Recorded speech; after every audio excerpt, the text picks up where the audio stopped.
Ripple Effect by Grube and Gabby Maschka. The lower Minnesota River watershed has a wide variety of land uses that correlate to current water body impairments.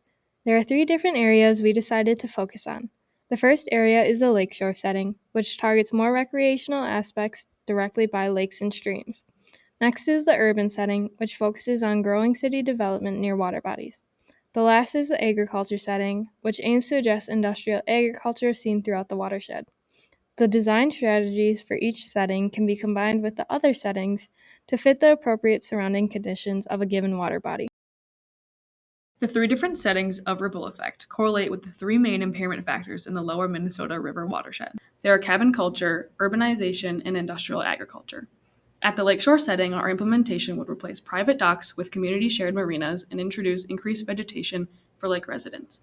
Within the urban setting, our design would reconfigure roads that lead to and sit around a water body's edge, utilize the water management benefits of permeable pavement, and overall increase vegetation within urban environments. Finally, the agriculture setting tackles runoff through the incorporation of vegetative borders in combination with recreational trails and the continuum of regenerative farming strategies.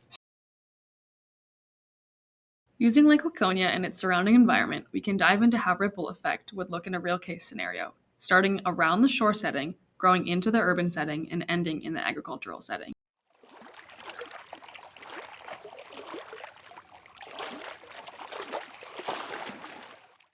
Diving first into the lakeshore setting, the main focus here is to intervene with a few specific areas to improve lakeside access conditions and create an inviting public environment for recreational activities. The marina buildings would no longer be right up to the water's edge, but instead be shifted back to allow more space between them and the lake. The community docks would remain on the water, substituting many of the private docks. A shorter but dense vegetative buffer would be placed directly along the edge to prevent further erosion of the shoreline. Additional vegetation, such as trees, would also be scattered throughout the areas. The path for boat entry into the lake is slowed down and extends further into the city, intending to connect these areas with the rest of the surrounding community.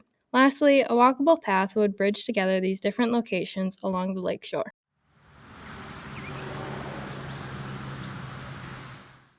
Zooming out a bit, the urban setting of Waconia can be seen.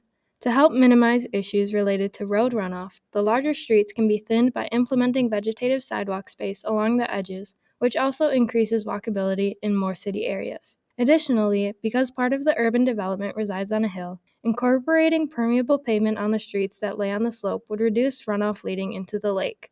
There are also some areas of lost space throughout the town, so integrating a few new park spaces beyond the one existing park can encourage more natural development within the city.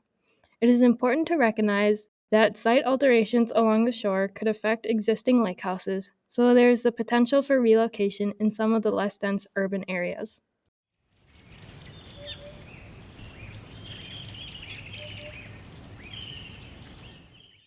Lastly, there is the agriculture setting. Industrial agriculture makes up roughly 2/3 of the land use in the watershed, so addressing the related issues is very important. To help mitigate agricultural runoff that leads directly into water bodies or connecting ditches, vegetative borders can be incorporated around plots of land. Wider buffers can line edges closer to waterways or areas that experience more runoff, while thinner vegetative buffers can be integrated along other edges. The vegetative borders that are wider would also include a hiking trail that connects existing vegetative areas scattered between farmland plots. This could also bring a bit of recreation found in the 2 previous settings into the agricultural landscape.